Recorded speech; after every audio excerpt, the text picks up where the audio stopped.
for coming down, man. Yeah. I'm stoked to be here, man. Yeah.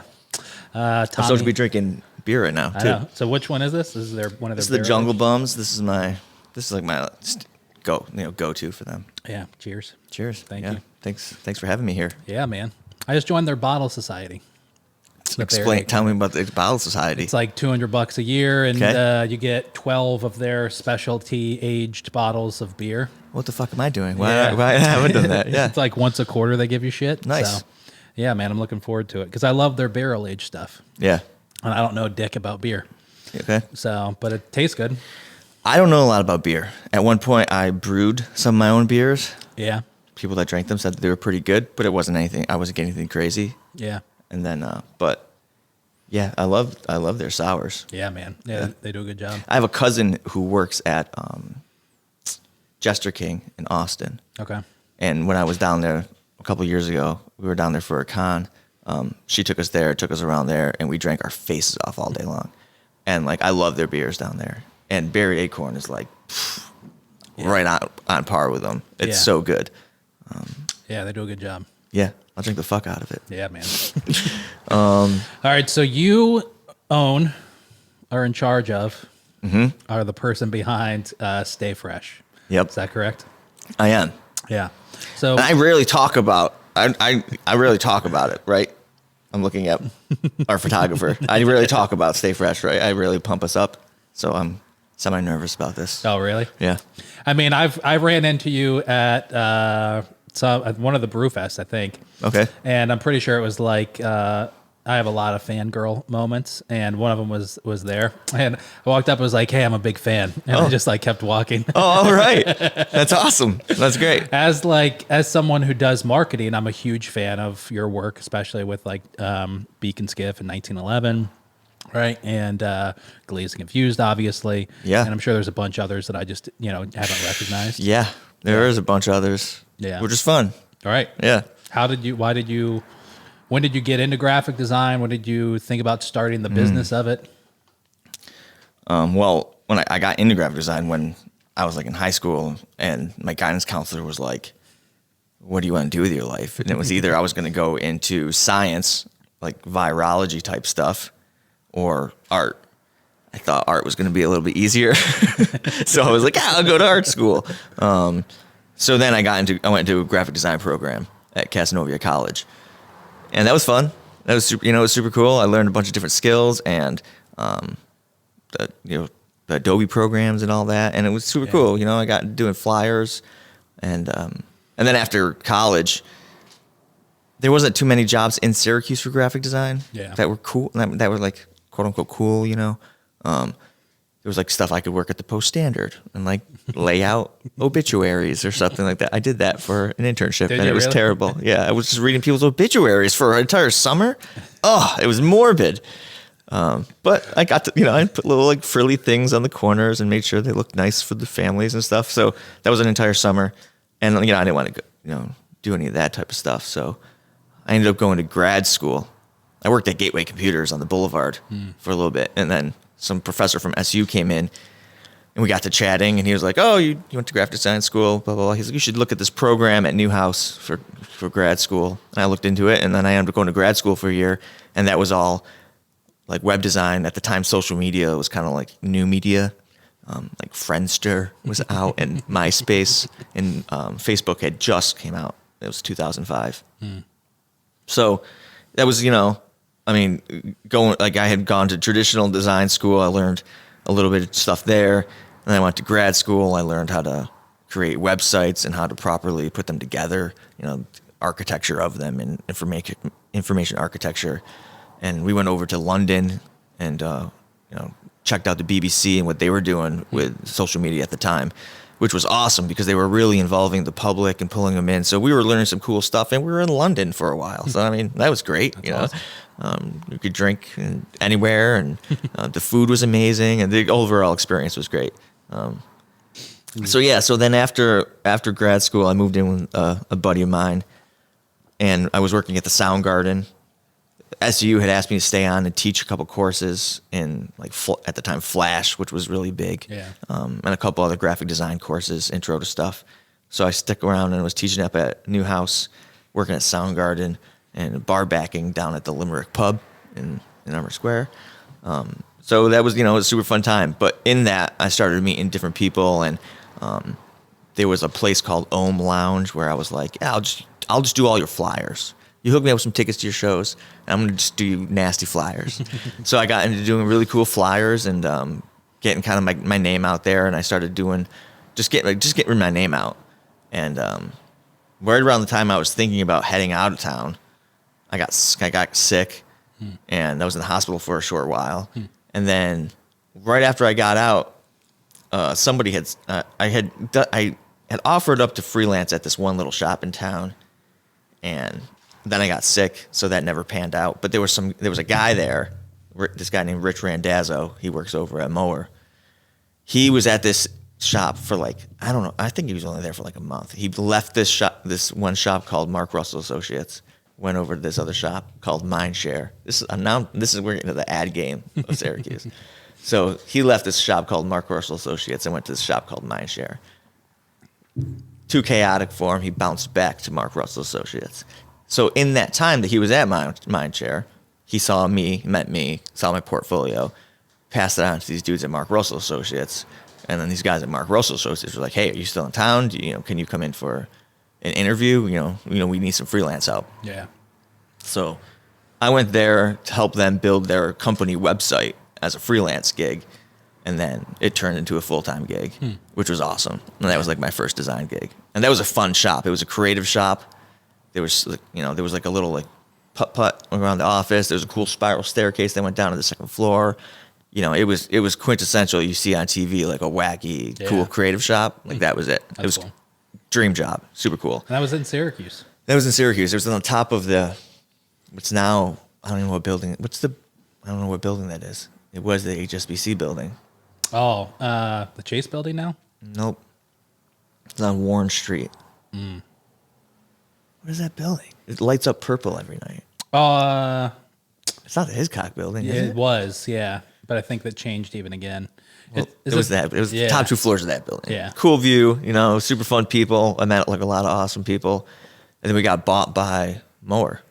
Oh, really? Yeah. And then, they hacked the company down to basically the core things that they needed, which was they purchased, I think they were in need of a cool creative department, and I think they were in need of a cool interactive department. Yeah. And they just plugged us into Mower, which was a weird plug-in. It was a very different culture, very suit and tie versus fun. And I was wearing shorts and shirts that said oh shit in French. Can I wear that here? I don't know if I can. So that was kind of strange. And I was at Mower for a little bit. And that, I grew tired of that. It was wearing on me. So I ended up jumping over to this little shop called Mindshare that dude was originally at. And I was at Mindshare for 2 years. And in those 2 years, Beacon Skiff came into the shop. And they were like, we're starting this brand called 1911. So we need a new Beacon Skiff logo. And we need some 1911 help with this hard cider that we're coming out with. And I was like, oh, man, design some hard cider labels? All right. So we started working on that brand, and I designed the original packaging and kind of look and feel of the 1911. And in that original stuff, was very old barn, felt old 1911 style. The packaging I had designed was a 6-pack that looked like a little wooden crate that you might find out in the orchard full of beers. And I'm on that stuff I had fun. I put all the stains where they needed to be, the handle.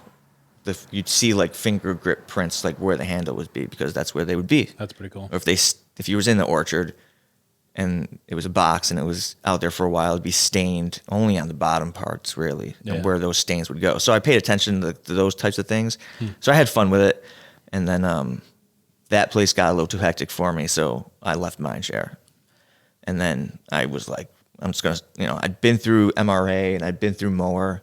And I'd been through Mindshare. And in that time, I also was sitting on all these different boards and, interacting with public art. And I was, ran the public arts task force for a little bit with my buddy, Michael G. So in all that, I got into meeting a bunch of like people who were like these. Dude, I get emotional about when I talk about stuff sometimes. At the time, there were all these like individuals who had these like sparks or moments that they could grab to help Syracuse like rise up.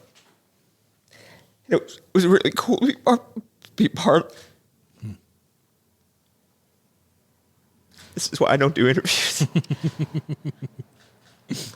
It was really cool to be part of that crew.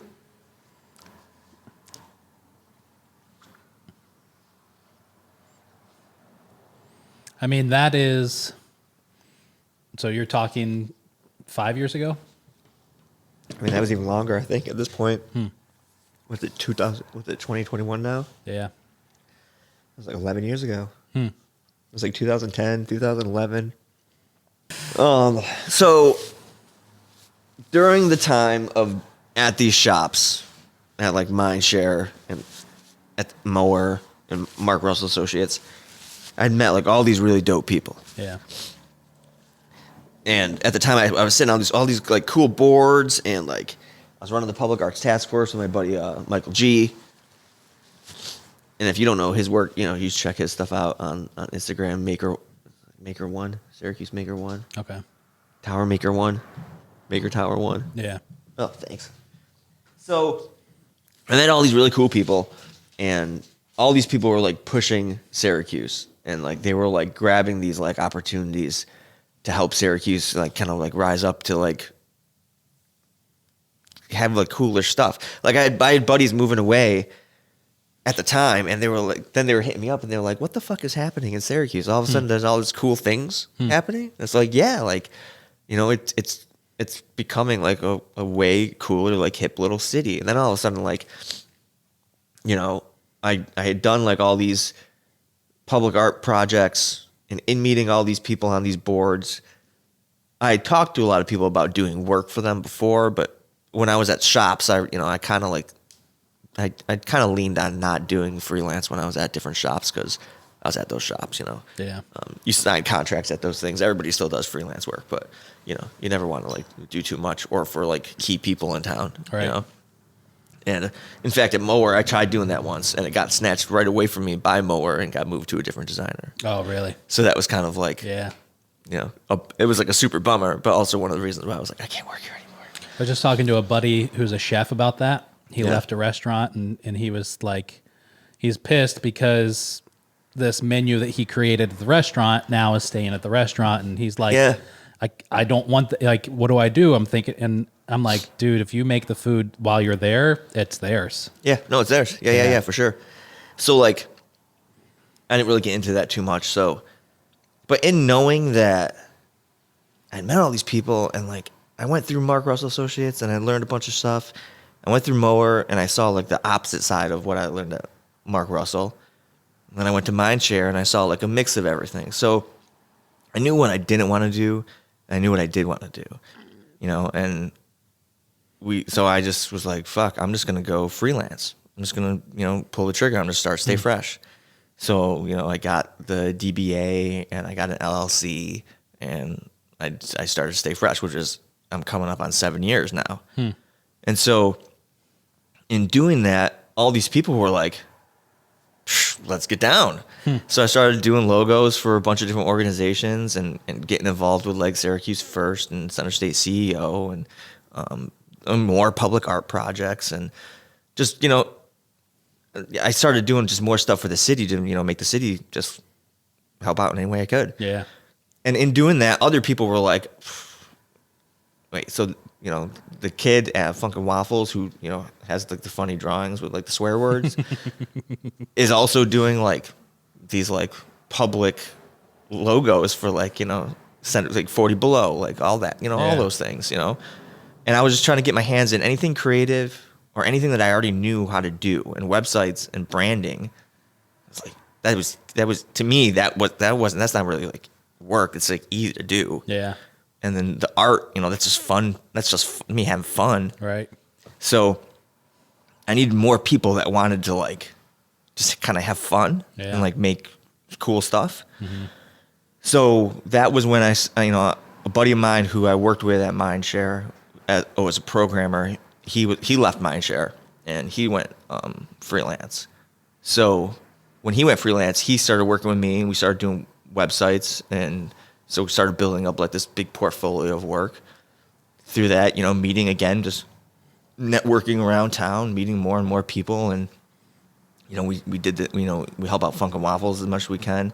And that was like, they're like one of our like, Adam's one of my friends, but also we became friends because he met me at, you know, the Funky Flea, and he was like, I need all your stuff in Funk and Waffles. And I was like, yeah, no problem. Take all my paintings and put them in Funk and Waffles. Let's do it.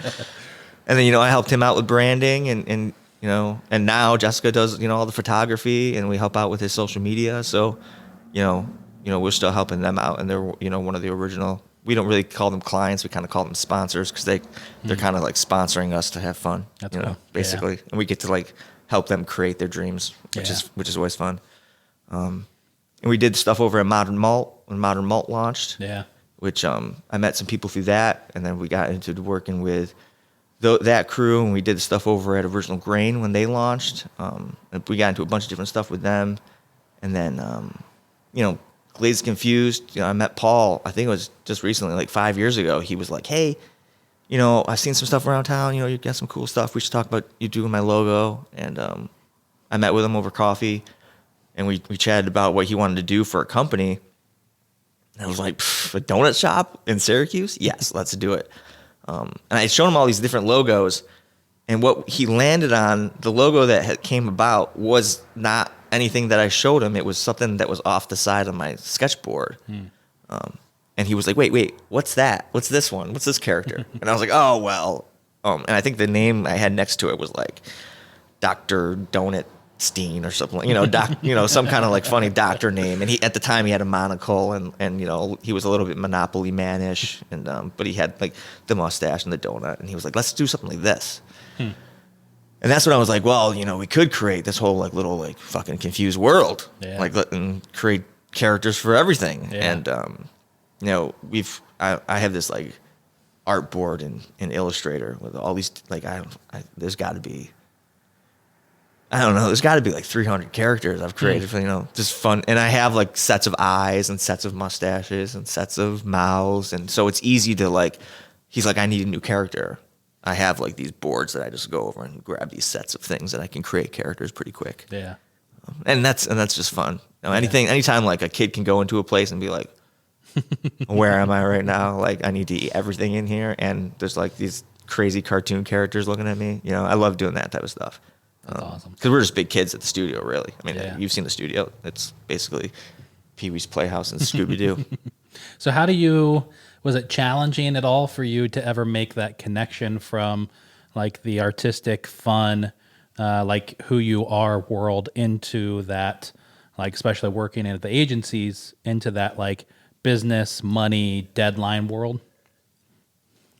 Well, you know, I don't do things quick. And there's a whole running Stay Fresh is as a business. You're like running a full-on business, and there's multiple employees, and we're getting into tons of stuff. So knowing that, I knew that there were certain elements that I needed. I can't do Stay Fresh alone. That's why we have a crew. Yeah. And not only do we have a crew, but we have like our family, you know, our Stay Fresh fam, I call them. But like we have other people in town that we get down with on projects because we can't do everything ourselves. Right. Like we just can't. But we know the freshest people in town, and if they want to get down with us, we're always down to get down, you know? So we try to pull in as much other people as we can into any project from that we get going with. So when Stay Fresh started going, I realized I needed to, you know, I can't do websites and do the design and manage Stay Fresh and be looking for clients. So I need somebody who can program, and I want that to be, you know, a friend or, you know, somebody that also wants to build this cool little creative shop. And so my one buddy who started doing the programming with me, he wasn't feeling the whole freelance stuff, and he wanted to get back into like a kind of like more like steady flow type thing. Yeah. And so he went over to Terrakeet, and you know, we're obviously still homies with no hard feelings or anything. Yeah. And so at that time I was doing like some design talks here and there. And at one of these design talks, this kid comes up to me and he's like, hey man, he's like, yeah, he's like, I love everything you're doing. You do some really cool stuff. He's like, I just want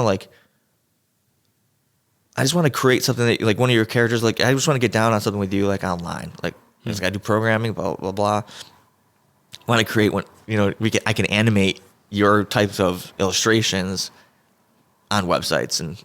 And so we became kind of like, me and this guy, Chris, became friends, and we started talking, and he had a bunch of mutual friends as me. He was friends with Adam over at Fungal Waffles, and he ran all the same circles. So I listened to a podcast. I don't listen to many podcasts, but I listened to a bunch of podcasts in the Kevin Smith world because I was a huge fan of those guys coming up. And there's this one podcast called Tell 'em Steve Dave, and it's two of the guys from Comic Book Men and one of the guys from Impractical Jokers. And I listened to that pretty heavy, and I was a fan, and I got into doing some fan art online, and it came about that they needed a website, and they weren't anything big at the time. They were just like a podcast. They needed a website. And so I wrote in, I think about it, and nothing ever came to fruition of it. And the website ended up happening. When that website launched, a lot of this art started coming up that was like, hey, new website coming soon. And somebody online tweeted, this looks like a lot like Tommy Lincoln's art. And it wasn't my art. But it did look a lot like my art. But at the same time, the designer who's creating art for a podcast or something for a podcast, they probably looked at everything that was out there and pulled from it for their thing, whatever. But that tweet and that sparked a conversation with me and one of the guys on the podcast. And he was like, hey, this, does look a lot like your fan art. How do you feel about that? And I was like, I don't, I said the same thing to him that I said to you. And I was like, but if you guys ever need any kind of help, we're down to help, let me know. It was a good conversation, and that was it. And then over the next series of weeks, their website kept just crashing. And it was just because it wasn't built great, and they have a huge fan base. Yeah. So, and they realized it then because they were like, oh man, our website's just crashing. So I was offering help, and to offer that help, Chris, who did websites, I had hit him up. I said, hey man, I was like, I had this podcast, they have this website stuff. Like, can you get down on this? If we went down there, like, and said, hey, like, let's redo your website. What do we need to do that? You want to get down on that? And he was like, yeah. So Chris and I drove to New Jersey. We drove to Jane and Bob's Secret Stash, and we knew that they were recording Tell 'em Steve Dave on this day, and they were also recording Comic Book Men at the time. And I had let Brian know we were coming down. And he said, all right. He's like, yeah, shoot me a text when you get there, and I'll pop out for a few minutes.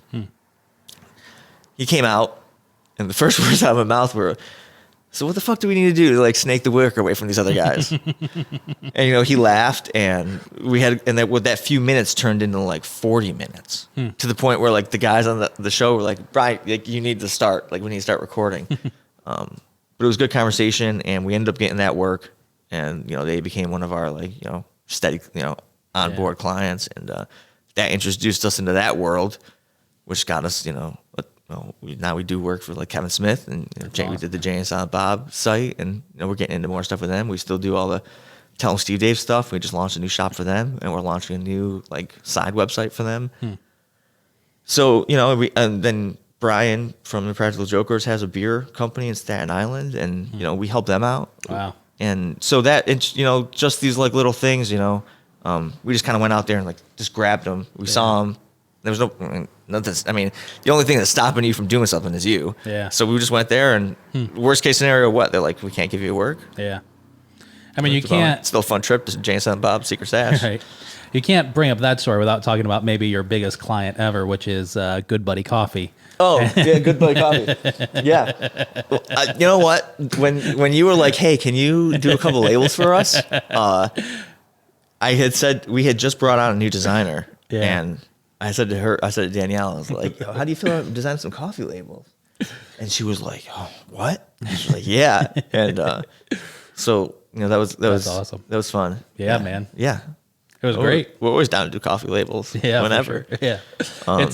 I will say, like, For our marketing efforts, I say it often to people, and it's unfortunately true, but we're like the jack of all trades, master of none. And what I'm learning is that, and we charge dick to do any of our shit for our customers. I mean, nothing, absolutely nothing.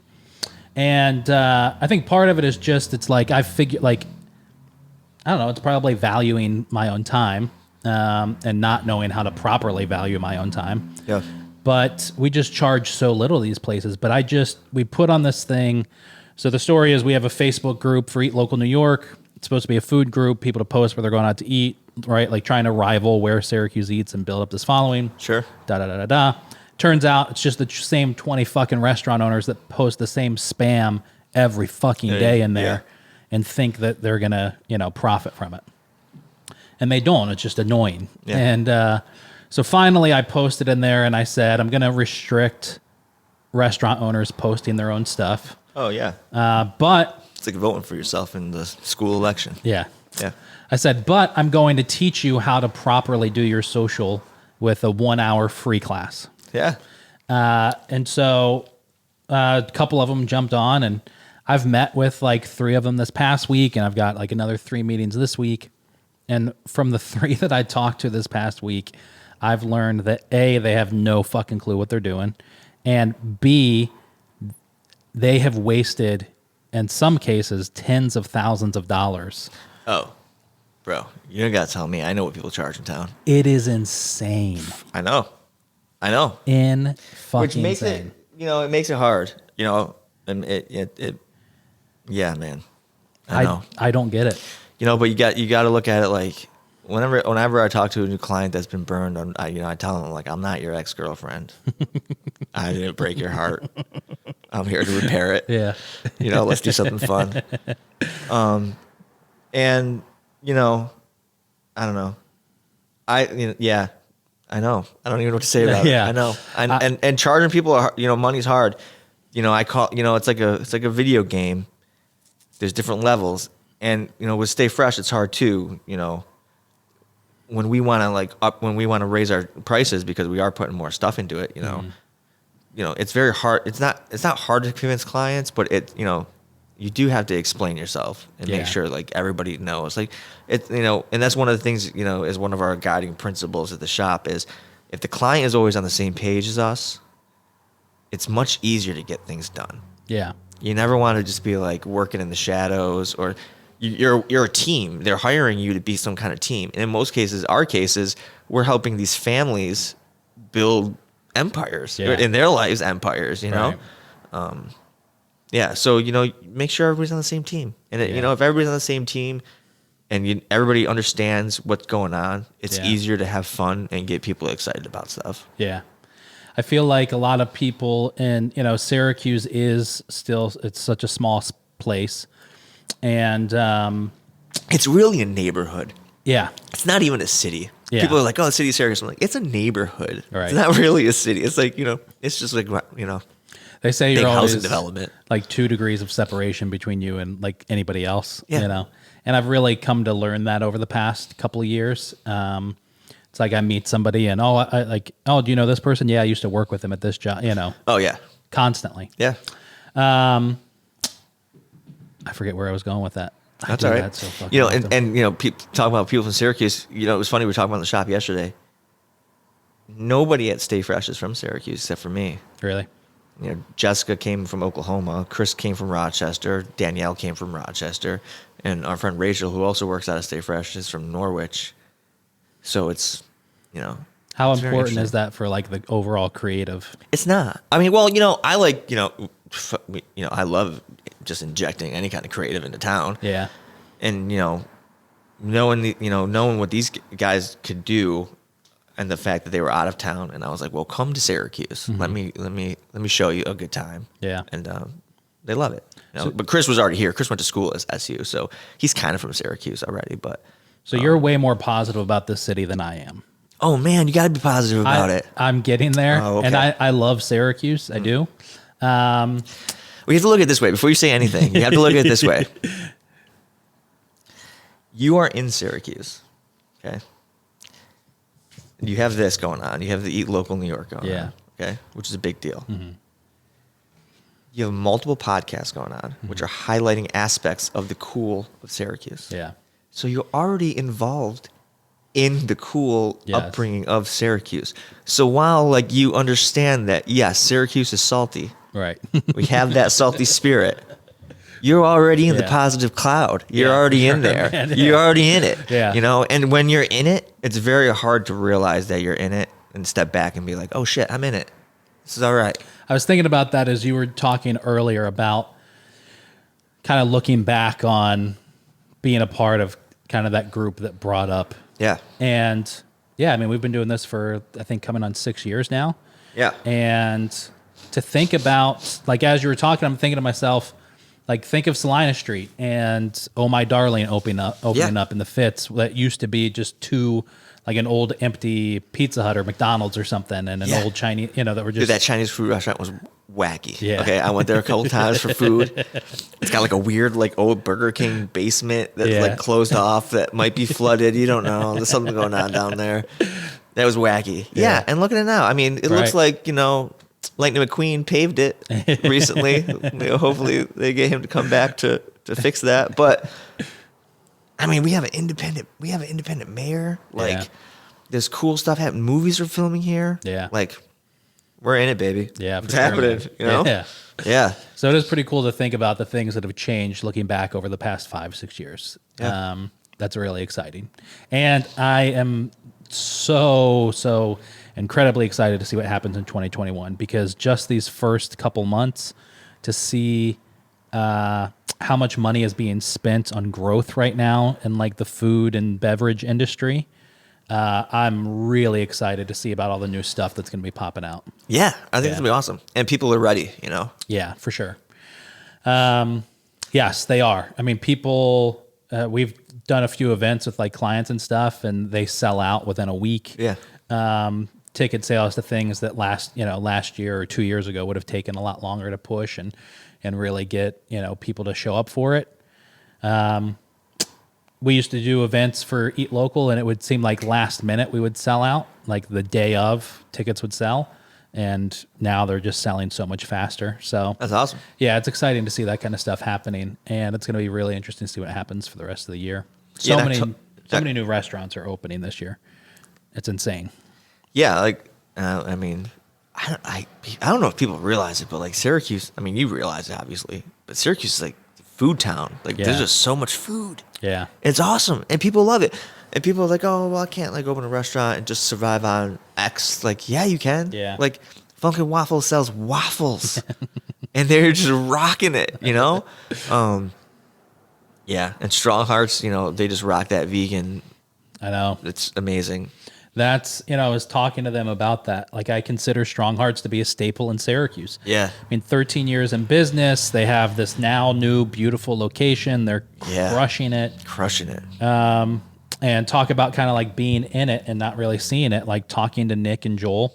Yeah. They wouldn't put themselves in that category. No. Yeah. I spent last couple Fridays ago, I spent like an hour in their kitchen. We were doing a video, and the way the organization and the smoothness of how their kitchen operates is rivals like fine dining. That's awesome. And that's just at Strong Hearts. Yeah. I know Joel, you know, he's a homie of mine, and yeah, I expect that. You know, I've seen them grow over time. Yeah. And I worked at a vegan restaurant way back in the day that was up on the hill where Strong Hearts is on the university. It used to be in that spot. It was called Syracuse. And it was like a very small little vegan joint. And like, it was only like, you know, some burritos and sandwiches and like salads and stuff and milkshakes and stuff. But just, you know, and at the time I was vegan then. So it was easy because I was working at a vegan restaurant, but there was no really other spots in Syracuse. Right. You know? Now there's a bunch of spots in Syracuse, but Strong Hearts leads the pack. And yeah. I mean, they could open up spots all over if they wanted to. You know? It's awesome, man.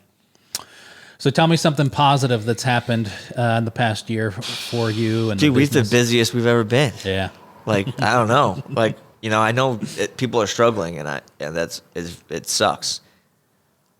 But we've been just nonstop to the point where like, I had to bring on another designer. Yeah. That's awesome. I'm going to probably have to bring on another programmer. Wow. I need a project manager, So like, it's just, it's really cool to see, we had a show in October. There was this time frame where they were like, art galleries can reopen. And I was like, let's do a show. And so we had my homie from California come out, and he did a show here with a local guy named Tom Ward.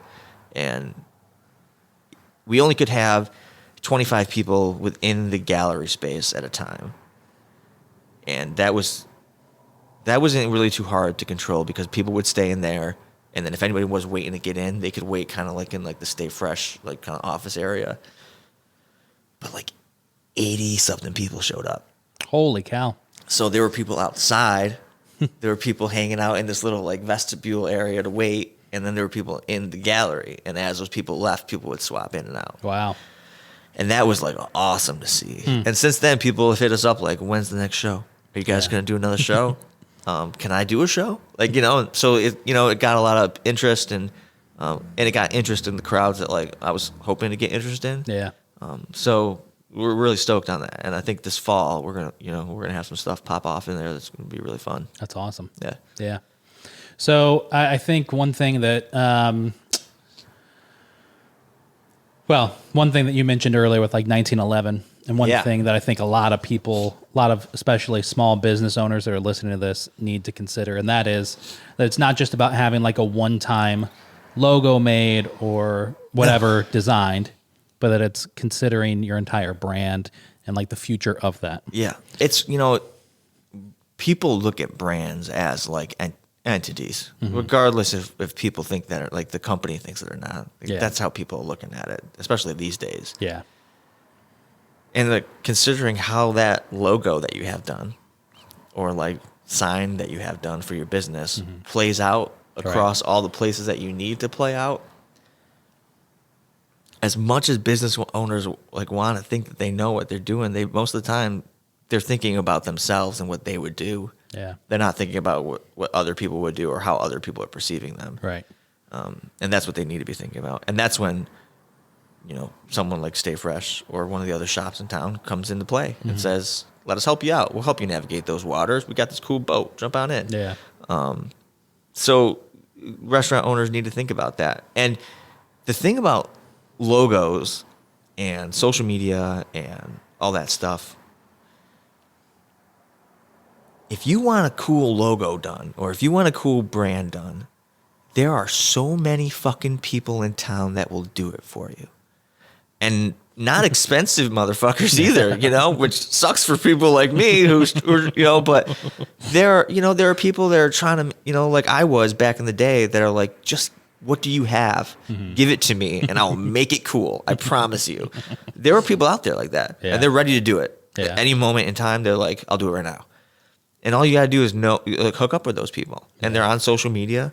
They're on, they're on Facebook. They're on Instagram. They're on Twitter. They're on TikTok. They're on everything now. You can find people. All you got to do is type in Syracuse graphic design. You're going to find somebody. You might find a college kid. You might find somebody like me. You might find somebody like Mower. There's different levels of what you want. There's, if you really want to pay a ton of money, you go to an agency. If you don't want to pay a ton of money, you find like a smaller shop. If you really don't want to pay a lot of money, you find somebody who's out of school who's looking to build up a portfolio. Yeah. And that, and restaurants, anybody can do that. And the only thing that's going to happen is like cool work for that client. Yeah. And it pays off for the people involved in it. Yeah, for sure. Yeah. It's, I often wonder, there was a restaurant who I've always wondered, like, you see restaurants, especially nowadays, I notice it more. Like when we first started doing social media, because Eat Local started as Keystone Media, and we just ran social media for some people. And we did such a terrible fucking job with it back then. I mean, it was awful. But at the time in Syracuse, there were still like the majority of restaurants were posting their Facebook post, and it was just text. Yeah. Like they weren't even taking shitty pictures of their stuff. No. And so when we came in, we were just using our phone for like a year and a half.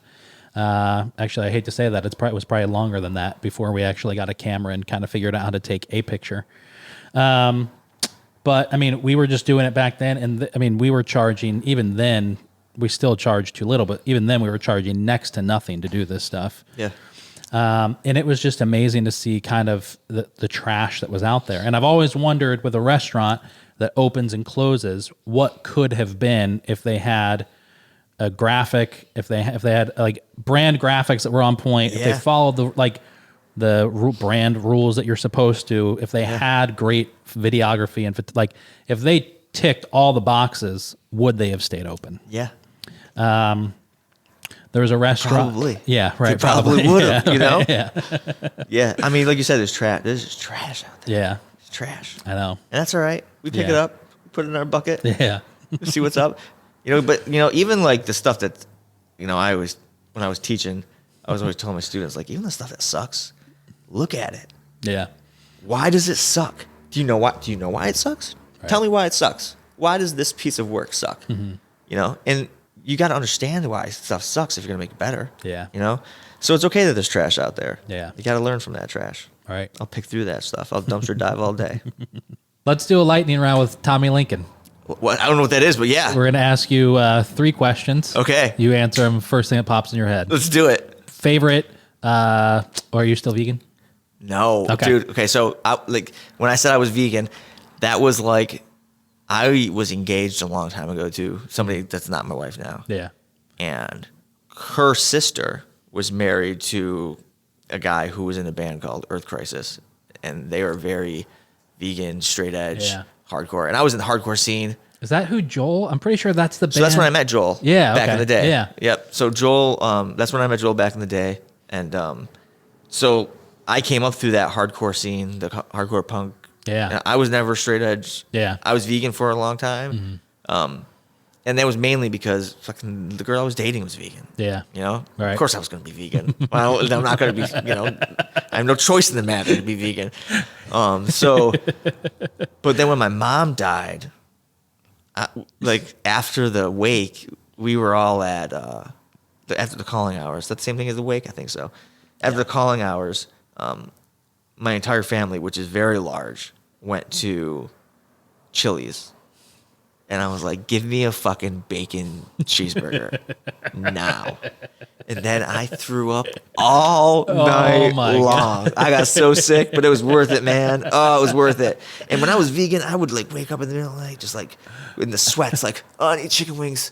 I need chocolate milk right now. I need fucking Nest quick. But I understand the whole vegan thing. But okay, so I'm not vegan anymore. Back to the lightning round. All right, cool. Lightning round. Favorite burger in Syracuse? At one time it was Zeb's. I always forget about Zeb's. I haven't been to Zeb's in a little bit, so I don't know how their burgers are these days. I don't know if it counts because it's a semi of a chain, but dude, I'll murder Five Guys burgers all day long.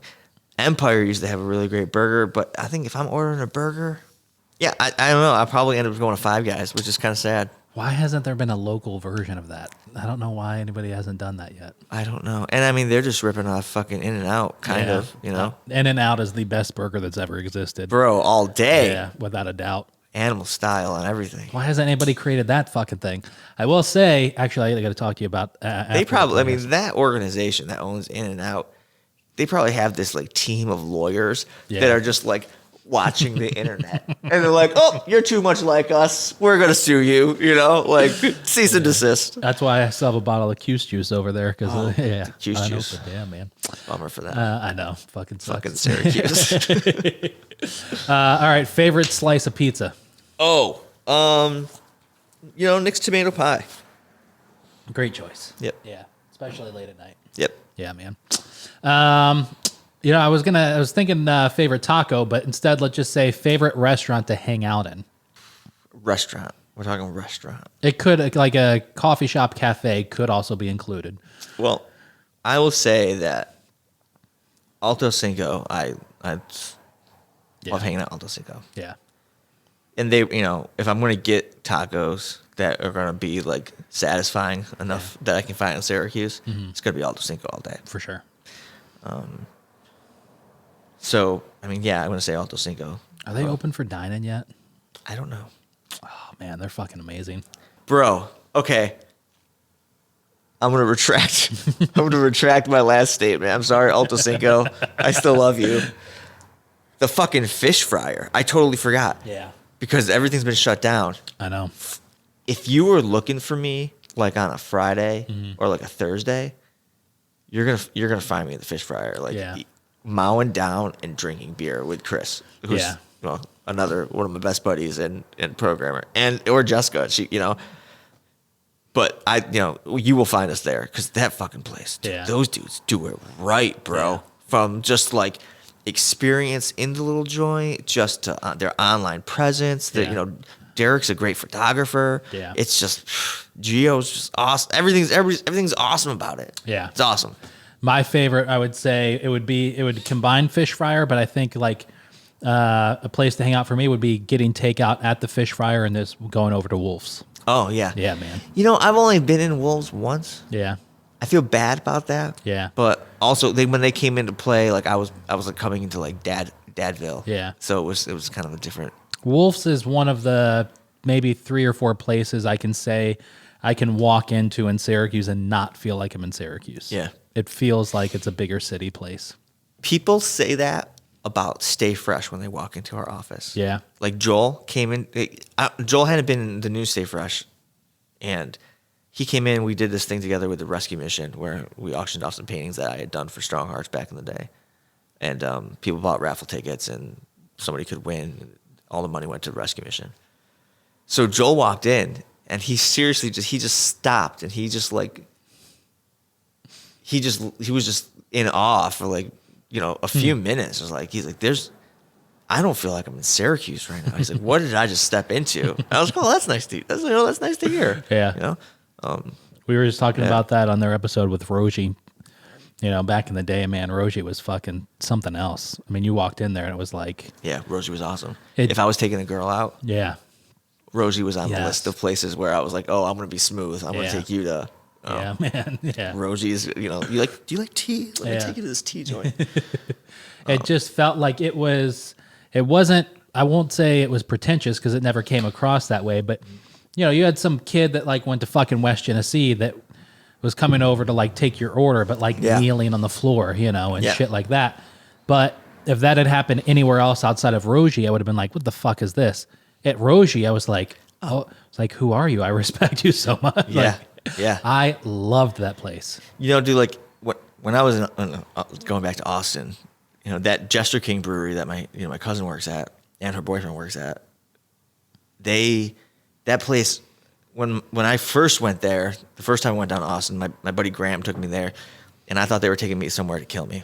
Like we were going out to the outskirts, and like we pull up onto this like farm that is just like it basically looked like a party was going on. Yeah, and it was just like, oh my fucking god, this place is amazing, and like the outdoor vibe to where you can get the beers and just the overall experience of it all was just. It was awesome.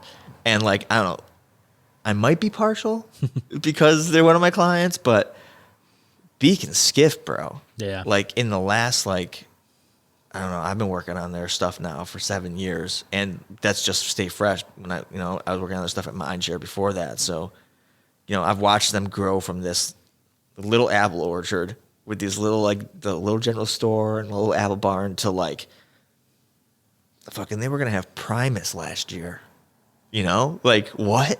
Like it's just, and going there on like a summer night, and hanging outside and that view, like that's one of the few in our area. I feel like that is just in a league of their own, man. They have figured it out. It's bonkers, bro. Yeah. I got emotional earlier. I get emotional with them, just like every time I go in, like I meet with Marianne Brennan, one of the owners, like all the time, and like going into her office and like seeing the wall of stuff that like we've created, like, dude, I've been going there since I was like 2.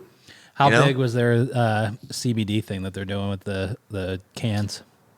Oh, that's huge. That's huge. And like I said, we're constantly designing stuff, so like we're in it. So like we don't realize how impactful stuff is until like it's out there, and then it's like being impactful. Yeah. And that CBD launch, the sparkling water, like I think it was like the first in the state. Yeah. And I don't know if have you had it? I haven't had it. I took pictures for Paul for it, but I haven't tried it yet. Bro.